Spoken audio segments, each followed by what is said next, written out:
Voyons maintenant les exercices de la parole. Nous arrivons ici plus directement dans l'échange.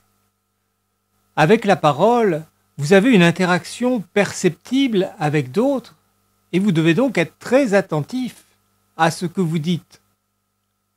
Par exemple, parler d'amour à une personne qui n'y est pas prête, qui ne le souhaite pas, ça peut être vécu comme une véritable agression, donc vous devez redoubler d'attention et d'égard.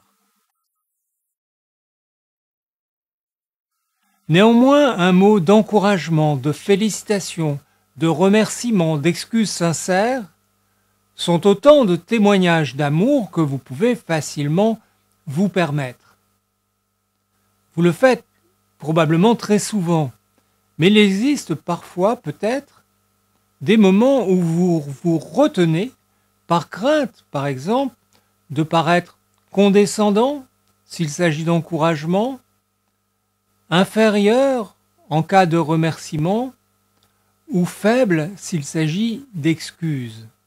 C'est important de vous en rendre compte afin d'analyser pourquoi vous craignez parfois de paraître condescendant, inférieur, faible ou autre chose.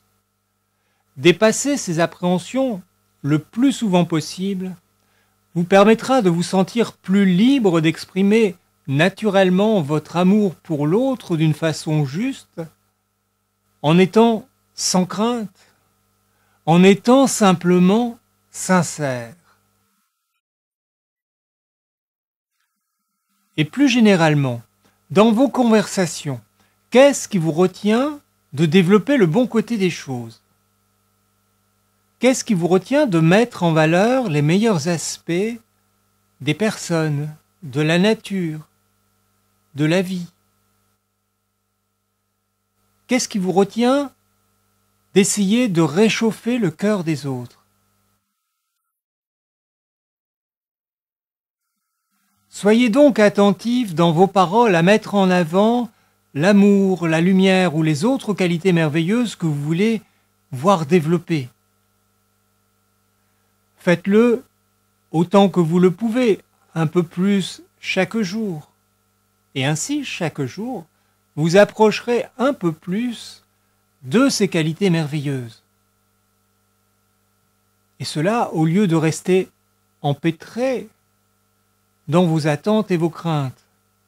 Et peut-être aussi que bien que prononcées sans attente, vos paroles donneront à d'autres la motivation de faire de même, de mettre en avant ces côtés lumineux.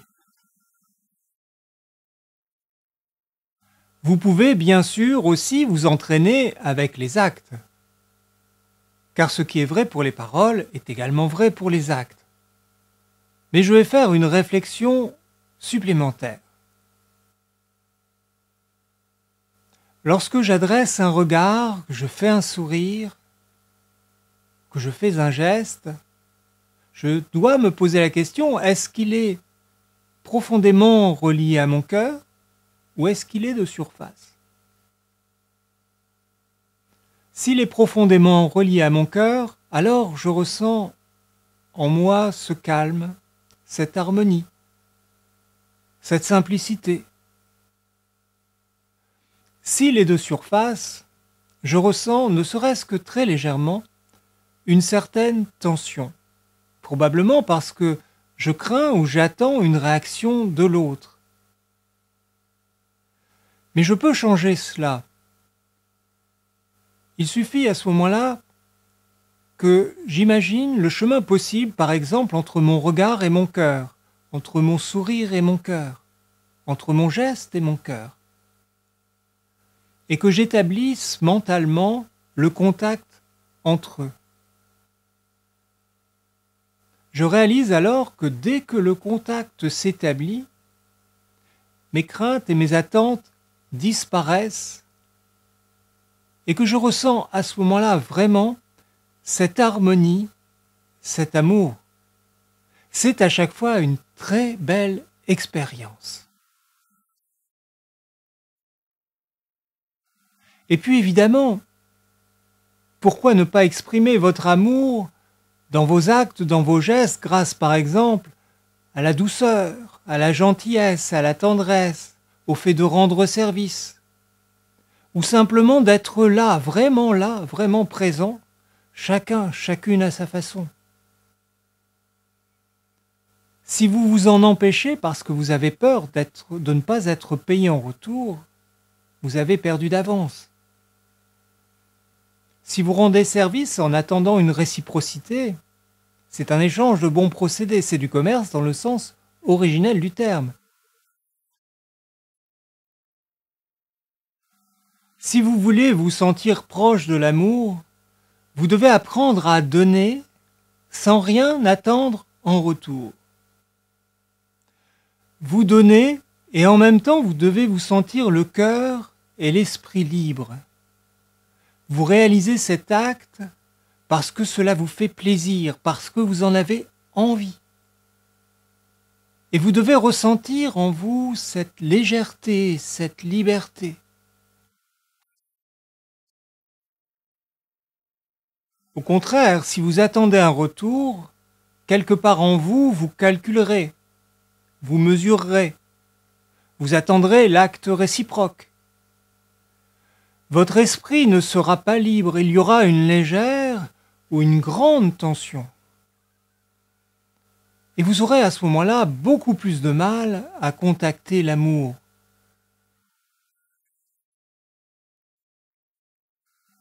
Au fil des expériences, vous pourrez vous rendre compte progressivement du phénomène inattendu suivant. Lorsqu'on agit simplement, sincèrement, avec amour, sans calcul, sans attente, eh bien la vie se charge de vous donner bien plus que ce que vous auriez pu imaginer. Alors, n'ayez pas peur et écoutez votre cœur.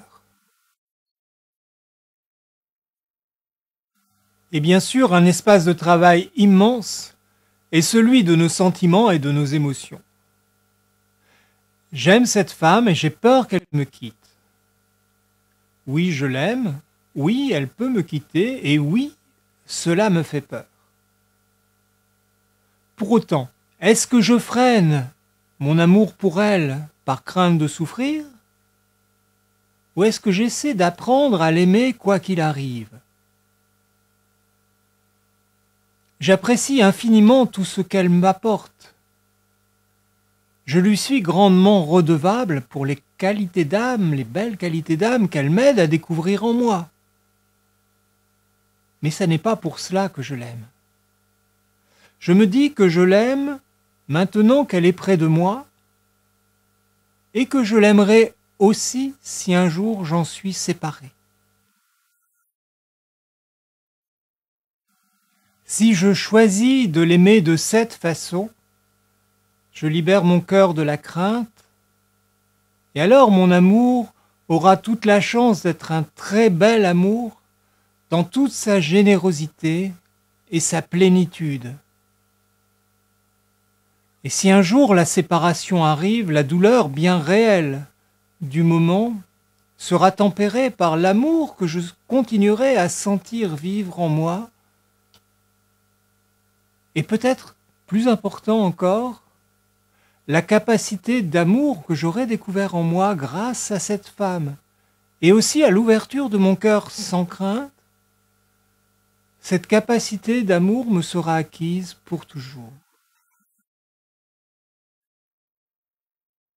Vous avez évidemment remarqué que je ne propose pas de grands changements collectifs, mais plutôt des changements personnels, en vous.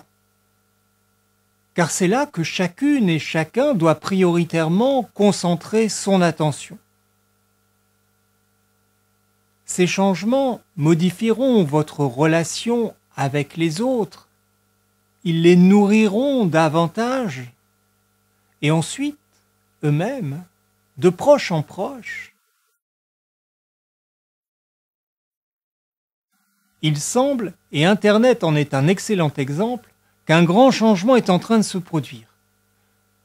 Nous quittons des structures de société organisées en structures hiérarchiques très fortes pour aller vers des sociétés organisées en réseau. Eh bien, la démarche décrite ici s'inscrit tout à fait dans cet état d'esprit.